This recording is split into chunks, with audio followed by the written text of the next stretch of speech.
Look, if I want to know something, I go and find out. Because I don't talk about things that I don't understand. I'll say, you know what? I'm not so sure about that. Next up, Russ and I are going to discuss Tom Cruise's top 10 performances of all time.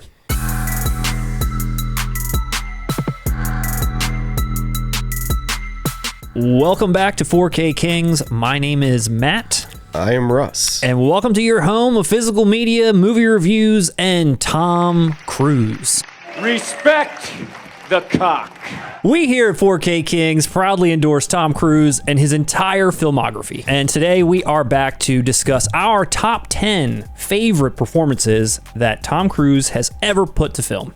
That's actually a harder task than you may think. The man has a strong filmography. One cannot deny that. And one thing I've always championed about Tom Cruise is that right from the beginning, I felt as soon as he hit stardom, he chose art over commerce, or at the very least, art and commerce that could coexist.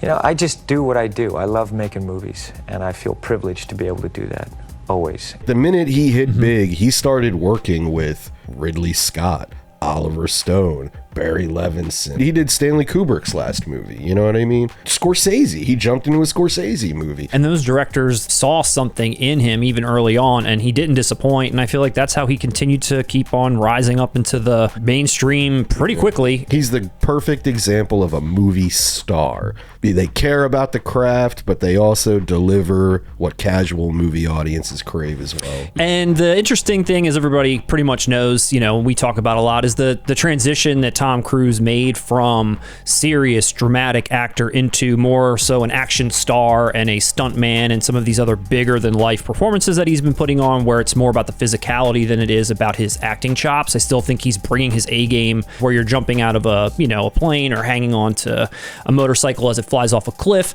You're not really, reaching for the poignant moments with the audience. You're reaching for like the wow factor. And I think he's still one of the best to do that too, which is also an interesting way his career went. Like, he was one of the best at the time for being a dramatic actor, comedic at times, but now he's one of the best to do this kind of thing too. Great dramatic actor to stuntman to Olympic gold medalist. Don't get me wrong, like, if you're gonna hire an actor to hang off the side of a plane, yeah, I'm gonna cast Tom Cruise over Channing Tatum. I'm just telling you right now, put your manners back in.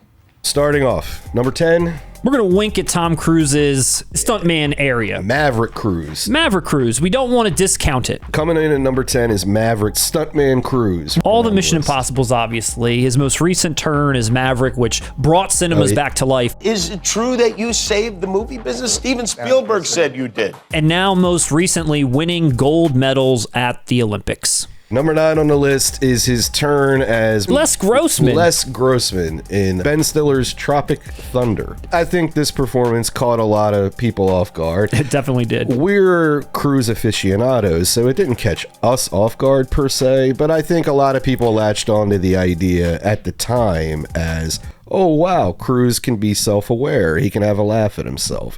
In the public eye, I think he was kind of seen in the early 2000s as maybe being a little offbeat. We've never seen you behave this way before. I know. Have you ever felt this way before? You're gone. You are gone. And I think Tropic Thunder helped people see, oh yeah, he can be human sometimes. He can be human. And when you look at his filmography leading up to that point, there isn't a single role that would indicate to you that he would play something like that on film. He was in MTV, like, movie awards with Ben Stiller. Yeah. So there was moments where his humor was shining through, but you never really saw a role, I guess. So it really caught people by surprise. I don't know, it's kind of like we almost finish each other's sentences, kind of. I don't think we've ever finished each other's sentences. Number 8, Tom Cruise in The Edge of Tomorrow. 2 reasons. One, I think this movie is way underseen in his catalog. As far as, some of his bigger known movies. It's an excellent sci-fi action movie, which caught me by surprise watching it. And if we've done a review and a bunch of other things at this point.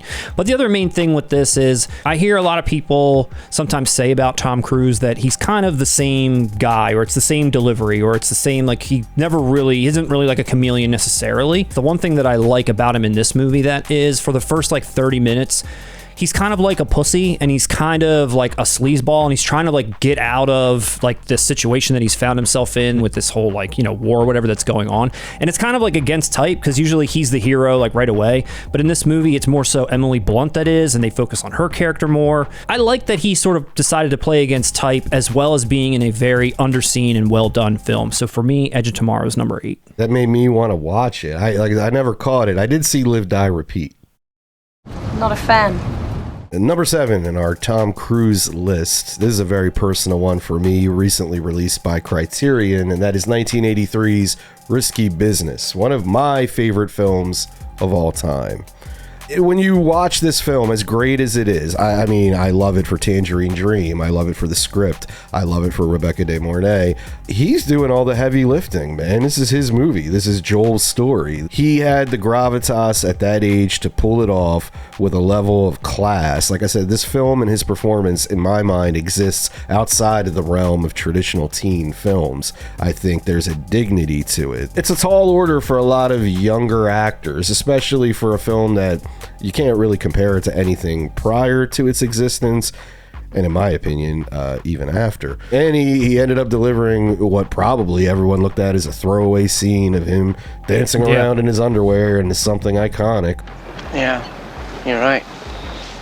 I think there's something about him in this that has kept going with every performance that he has had, and that's that he's so damn sincere. Like, he's so sincere in his performance and how he comes across, that he doesn't seem phony. It just seems like he is this person. It feels so natural how he's performing, and he's so young in this to have that, and still have that to this day with everything he tries to tackle, bringing his A game, like you said. At that age, everyone is naive to an extent, which helps the character, because that character is a naive young person caught in a situation well over their head. Not to mention acting when you're probably absolutely petrified, being in the presence of Rebecca De Mornay.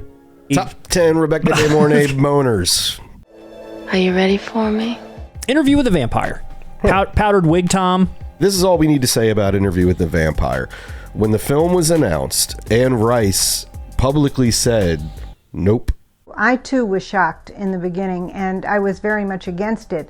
But Tom Cruise really did read the books, I think, and he got the essence of Lestat. He got Lestat's power and his charisma and his charm. Anne Rice went to the premiere. Whenever the first time she saw it, she walked out of the screening and said, I can't imagine anyone else playing Lestat. He just looks like he's having so much fun playing this vampire, this powdered wig Tom. He owns this movie. When I think Interview with the Vampire, I think him. And so will all the world. Now for number 5, Rain Man, Tom Cruise, Dustin Hoffman. I have a soft spot for Rain Man. I saw this movie, I think, around the time it came out on VHS. My mom absolutely loves Tom Cruise. Anything Tom Cruise related would be on, if it was on TV or whatever it might be. And I caught this movie a lot. And I always really thought this was such a emotional role for him. He also can play an asshole so well. And I think it's just because his intensity, like when, you know, it's all in the eyes and the way that he delivers some of this dialogue. And when he wants to be an asshole, I feel like it works so well. And he is an asshole in this, but then obviously he turns a lot of things around, and he needed Dustin Hoffman to bring that out of him. When you back Cruise with a Hans Zimmer score, anything's possible. He was in Inception? I'm an excellent driver. What difference does it make? Underwear is underwear! Here's a Rain Man? Toothpicks. He needs some toothpicks. Can we just get him some toothpicks over here? Tom, you don't got an Oscar, but you got a tip of the hat from the 4K Kings. For your performance in Rain Man, one of your best, Tom. Yeah. We loved it. Coming in number 4 on the list for us, a title you just picked up. Collateral. Dare I say, it may be in my top 3 Michael Mann movies. Okay. I think it's underrated. To me, this is still Thief, Manhunter, Heat Michael Mann, you know? Again, I think Cruise studied up. He knew he was getting into a Michael Mann film. This one, I feel like he channeled a ferocity through coldness. Mm-hmm. And I liked the way he did it. I think that was wise of him. But even the physicality, I think I started to notice in this film with him. Like, there's little moments in Collateral where he'll just like real quick, and it's not editing. It's a very timed, it's a very concise, very like a disciplined performance. And we don't see that. I had never seen that from Cruise prior to Collateral. He plays that hitman role really well. He does. I watched it again a couple years ago, and I was actually floored. I was like, yo, this is still really good. It's not as good as Thief or Manhunter or any of that, but I don't mind putting it in the same league as those. And his performance in it is what does elevate this movie. And what did I point out? He's going for the directors. Oh, go look at his filmography. Look it up. He went with the talent. And he's talented enough to make sure that it pays off wherever he goes. Down to the top 3 Tom Cruise performances. What could be in there? The Firm? Take responsibility for what you want to know. Don't say what other people. Number 3 on the top 10, The Color of Money.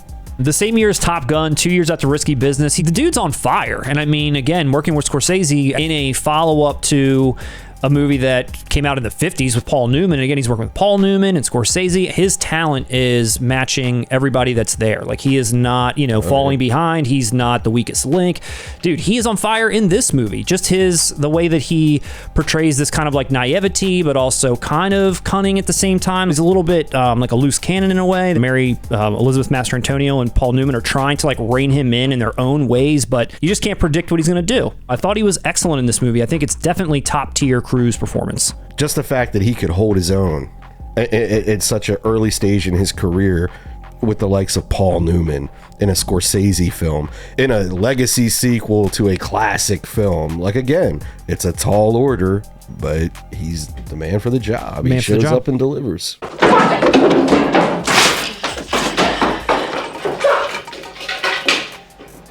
Well, Matt, in my humble opinion, the number 2 Tom Cruise performance of all time is Oliver Stone's Born on the 4th of July.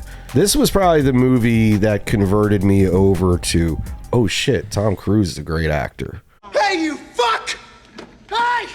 God damn you! This is the film that I first saw him where I forgot he was a movie star while watching it. He's playing a real character. The man's name was Ron Kovic. He was a Vietnam vet who came back, and to put it lightly, we could have been more sympathetic to our veterans to this day. The film is about how they struggle coming back, how himself, he's in a wheelchair. It's a showy performance. He's mad at America. He's mad at his lot in life. He does a lot of yelling. You don't know what you're talking about! Where were you? Were you there? But his acting chops are on full display. Keep saying it. Committed. He's delivering. Who beat him for the Oscar in 1989? Was he nominated? He was nominated for Born on the 4th. I don't recall who won. Daniel Day-Lewis in my left foot. I know this is a Cruise segment. Daniel Day-Lewis deserved that shit. If Tom Cruise would have actually crippled himself, he might have had a chance, but nah, dude. You're not winning against Daniel Day-Lewis. Sorry to hear that. So here we are, Russ. We're at the finals here. The top performance that Tom Cruise has ever had in his entire career as named by us and therefore the world. If you made it this far, you probably know what our number 1 is. It's his most talked about, his most memorable. Respect my penis. And tame my vagina. Number 1, Magnolia. Magnolia. What can we say about his performance in Magnolia that has not been said already? I think what I love about Tom Cruise is I'm always surprised by him. The intensity of it, the rawness of it, how emotional it was. You can understand the character so well. He portrays it so well that you really get that this person is damaged. And it's all acted exquisitely. That he has not gotten an award for anything at this point in his career is just so absolutely baffling to me. And now studios don't even take chances on that anymore. So we'll never get it again. Hence why he is a stuntman now. And it's sad. This is Tom Cruise in his 40s trying to become or stay relevant for a younger audience. But that shows you how much he loves movies. He's willing to do that. It's got to save the theaters, Russ. Yeah. But going back to Magnolia, you never quite know sometimes what you're going to get with him, but I think myself and what everyone was caught off guard with Magnolia was the magnitude of depth he brought in those scenes. I don't think anybody was prepared to witness him channel like some real grief, real trauma. Like, no one was expecting that. Philip Seymour Hoffman did say while filming like those scenes, like when it cuts to him crying in that scene in Magnolia, he's legitimately crying watching Tom Cruise perform in front of him. He said that wasn't a directorial choice. Like, it was just his honest reaction to Cruise standing over Jason Robards and like pouring out like that. I don't know one person who has seen that movie who does not discuss that scene. That's masterclass acting. It almost feels a little too uncomfortable and too voyeuristic. Is this still a movie, or is Tom Cruise just breaking down? You know what I mean? No. And it's kind of uncomfortable. That's how good it is. It is criminal. He did not win an Oscar for that performance. And the Oscar goes to Michael Caine in The Cider House Movie. That was Jason Robards' last performance, but what a lot of people don't know is Jason Robards actually passed away during that scene and ascended to heaven because of how wonderful Tom Cruise's performance was. It's an outstanding performance. A great movie too, to be honest. I mean, he fits that movie so well and what the whole thing is trying to portray. I haven't seen a Tom Cruise performance like that, like you said, kind of like touched me in a way. It was cathartic. It was. I felt very overwhelmed as well, like how he was portraying those emotions. So, and I haven't felt that way in a lot of these films, and that's why I would say it's probably his best. There's a lot of movies we did not cover, obviously, but to us, and hopefully to you all, these are his best. Let us know what your favorite Tom Cruise performances are. And if you've made it this far and you're not subscribed, make sure you do so. Be a few good men for us. Give us a cocktail. I'm going to stand firm on this night and day. If only we had a few good men. I just said that. Are you having a stroke today, Matt? I couldn't think of another one. My health is on the edge of tomorrow. Tom, I know you're watching. Hi, everyone. We love you. Your career has been magnificent. We hope you agree with our assessment of your career, and we'll see you soon.